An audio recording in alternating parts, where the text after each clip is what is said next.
Hello student. So in last lecture we studied about this different type of consumptive different methods of consumptive use of water, right? So today we learn about today we learn about irrigation efficiency. So this irrigation efficiencies are brought about the desire not to waste irrigation water, no matter how too cheap or abundant it is, right? So the main objective of this irrigation efficiency is to determine whether the improvements can be made in both the irrigation system and the management of the operation programs, which will lead to an efficient irrigation water use, right? So there are different types of irrigation efficiency, which are six, right? First one is a water conveyance efficiency. Second is water application efficiency. Third one is water use efficiency. Fourth is a water storage efficiency. Fifth one is a water distribution efficiency. And the last one is a consumptive use efficiency. So these are this all irrigation efficiency, and we learn this each and every efficiency in detail, right? So first one is a water conveyance efficiency, which is denoted as eta C, right? Eta is as you shown in this n letter, right? NC, right? So it is as a ratio of the quantity of water delivered to the field to the quantity of water diverted into the canal from the river or reservoir, right? So here there are clearly this we show this equation, which is water conveyance efficiency is equal to quantity of water delivered to the field divided by quantity of water delivered to the canal, right? And here we go if we receive answer in percentage, right? So we multiply that difference multiply by 100, so we get the answer in this percentage, right? So basically the equation is eta C is equal to WF by WR multiplied by 100, which here WF is basically water delivered to the field, and WR is water delivered to the canal. So the water conveyance efficiency therefore accounts for the water losses which occur in conveyance from the point of diversion into the canal to the field, right? So water conveyance efficiency eta C, we see this definition, or definitely we learn about this ratio and how to calculate this efficiency, right? Second one is water application efficiency, which is known as eta A, represented in way eta A, right? So it is defined as the ratio of quantity of water stored in the root zone of the plant uh,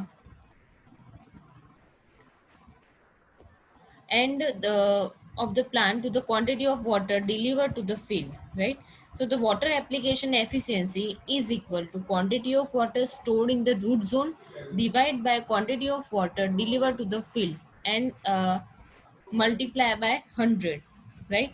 So the water application efficiency therefore accounts for all the water losses which occur during the application of water to the field. The common loss of water during application to the field are surface runoff from the field and its deep percolation, right? So this is the water application efficiency and its equation, how to find out this efficiency. Now measure to improve this water application efficiency, there are some few points we are trying to understand that, right? So first one is under irrigation of crops by applying lower amount of water than needed, it will prevent deep percolation and runoff of water.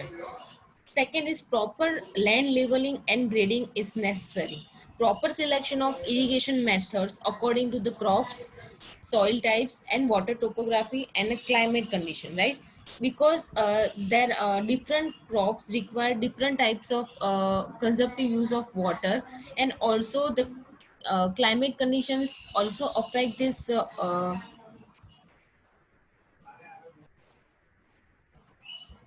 right? So water topography and climate condition also affect this different type of crops, right?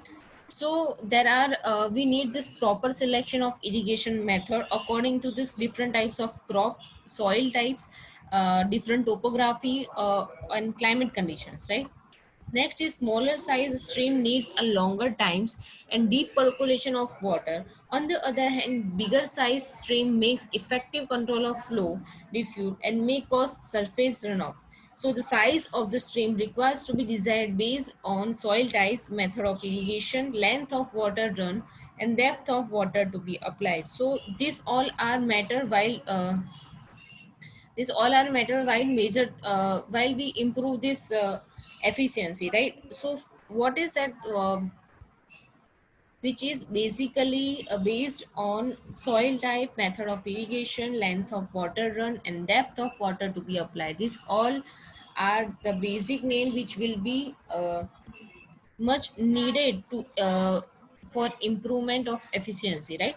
The size of field and length of water run are determined according to stream sizes available, intake rates of soil, and methods of irrigation adopted. So long water run causes a greater intake of water and deep percolation near the entry point of the stream, right? Our next efficiency is water use efficiency, which is denoted by eta U. It is defined as the ratio of quantity of water used beneficially by the crop to the quantity of water delivered to the field, as you shown in this figure, this ratio, right? So water here, equation of water use efficiency is this, which is multiplied by 100 because we need an answer in percentage, right? So eta u is equal to wu divided by wf multiplied by 100, where wu denoted as a quantity of water used beneficially, and wf is quantity of water to the field. It is defined as next is water storage efficiency, which is denoted by eta s.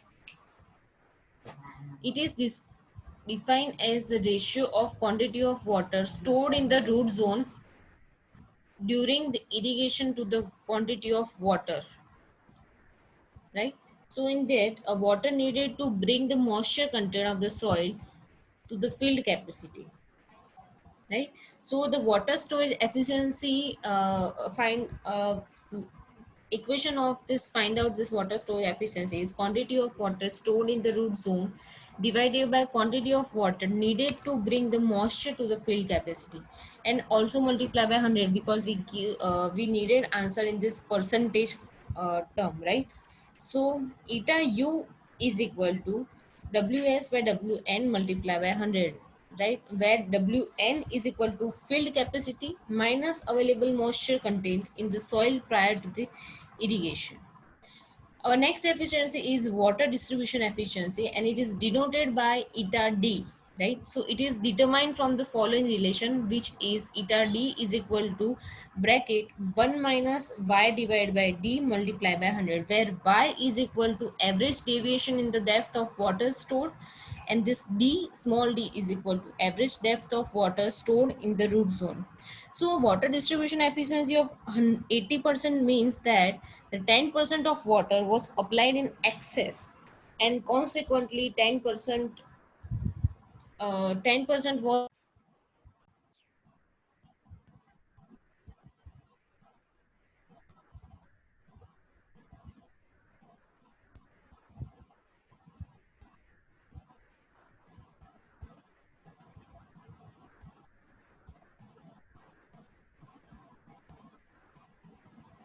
Okay, so next efficiency is consumptive use efficiency, right, which is denoted by NCU. Cu means consumptive use, right? So it is defined as equation of consumptive, find out the consumptive use efficiency is normal consumptive use of water divided by net amount of water depleted from this root zone multiplied by 100, whereas it also denoted as in this form, eta cu is equal to wcu divided by wd multiply by 100. So the consumptive use of efficiency accounts for the loss of water by deep percolation and any excessive evaporation following an irrigation, right? So next is assessment of irrigation water. So irrigation projects are planned, executed, owned and operated by state governments. So irrigation projects are financed by the state governments out of their own resources, market borrowing, and the loans and grants may available by the central government, right? So the beneficiaries in commanded area derive considerable benefits from this project. So therefore imperative that the beneficiaries pay for it. So the fixation of such charges is known as assessment of irrigation water. So the charges must be levied on the farmer for the following reasons. First is increase the production with the insurance against the crop failure, right? Second is use of fertilizers, improved seeds and pesticides, etc. Third is increased cost of land due to advent of irrigation project to collect some revenue for the nation, to check the cultivators against wasteful and careless use of water, to recover the cost of construction of the project, and to recover the cost of maintenance of the project. Now, what are this method of assessment, right? The first one is assessment on the area basis or crop rate basis. Second is volumetric assessment. Third one is assessment on seasonal basis. Fourth one is composite rate basis. And the last is permanent assessment. So the assessment on the basis or crop rate basis, in this method, water charges are fixed per unit area of the land irrigated for each of the different crops grown. So the rate of water charges for the different crops is fixed on the basis of the following factors, like cash value of crop, water requirement of the crop, time of demand for water in relation to the available supplies in the river. So the measurements of the area of irrigated land are kept by the canal officer. These measurements are checked by various officials including Jiledar, deputy collector, subdivisional officer and the divisional canal officer. So basically this method of assessment have some drawbacks, right? Like the cultivators near head reaches of the canal use more water and deprive the area near the tail of their required share of water. Since the water charges are not made on the basis of actual quantity of water used, so cultivators makes a wasteful use of water.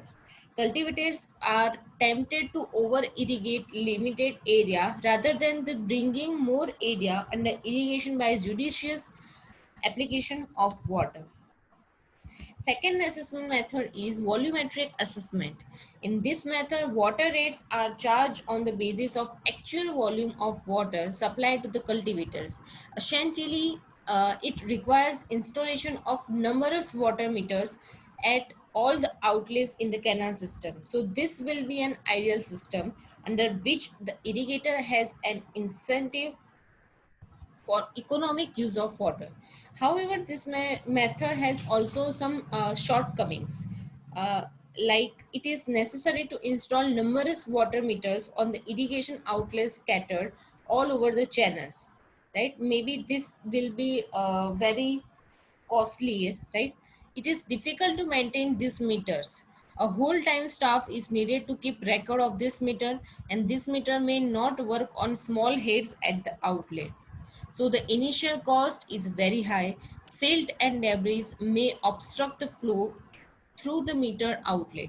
So the cultivators may prefer water by unauthorized methods. So the internal distribution of water supplies and uh, appointment of dues between pretty cultivators may be uh, difficult. The only possible place for such assessment is a tube well where water is sold out on a volumetric basis by liters per rupee. So the method can be enforced with advantage in case water is sold to cultivators through their cooperative societies or panchayats. who in turn are made responsible for payment of water charges. Third method is assessment of seasonal basis. In this method of assessment is based on the type of crop grown in a particular tract or area during certain crop seasons. So this method is not work in India, right? Fourth one is a composite rate basis. Composite rate is a combination of water charges and the land revenue.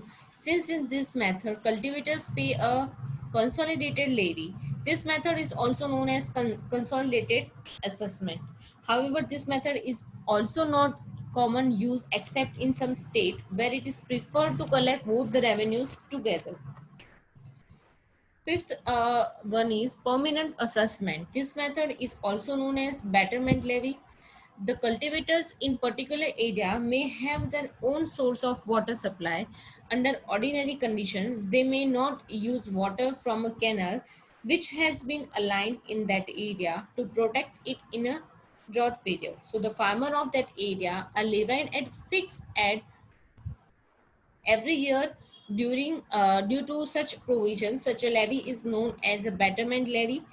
During the drought period, the farmers are authorized to water from such a canal without paying an extra charges above the betterment levy. Now next is irrigation requirement of crops. So the irrigation requirements of the various crops may be expressed in different ways, right? Such as first is a consumptive irrigation requirement, which will be also written as short form CIR, right? So the consumptive irrigation requirement is the quantity of water required by the plant to meet evapotranspiration needs of crop during its full growth, right? So the equation of the CIR is equal to Cu minus Re, where Cu denoted as a consumptive use of water and Re denoted as a effective rainfall. So the effective rainfall R is the part of precipitation falling during the growth period of the crop that is available to meet evapotranspiration need to of the crop, right? So the following as a formula can be used to estimate this effective rainfall from the total monthly rainfall, which is denoted by P. If P, which is greater than 7.5 centimeter per month, where Re is equal to 0.8 P minus 2.5 centimeter per month. Second is if P, which is a total monthly rainfall less than 7.5 centimeter per month, then Re is equal to 0.6 P minus 1 centimeter per month, right? Second requirement is net irrigation requirement, which also be written in short form as NIR. It is defined as the amount of irrigation water required for evapotranspiration needs of a crop as well as other needs such as leaching of alkaline or salty soils. So the equation of NIR is equal to CIR plus LE, where CIR is Cu minus Re plus Le, where Le is equal to water required for leaching and other purposes. Third is field irrigation requirement, which is also written in short form FIR. It is defined as the amount of water required to meet the net irrigation requirement plus the amount of water lost as a surface runoff and through the deep percolation. So the equation of FIR is equal to NIR plus water application losses. So the water application efficiency, uh, it accounts for the lost irrigation water by surface runoff and deep percolation. Hence, FIR equation is equal to NIR divided by eta A. Fourth one is a gross irrigation requirement, which is also GIR. It is defined as the amount of water required to meet the field irrigation requirements plus the amount of water lost in conveyance through the canal system by evaporation and by the seepage. So the GIR equation is equal to FIR plus conveyance losses. Alternately, GIR is equal to FIR divided by eta C, where eta C is equal to water conveyance efficiency.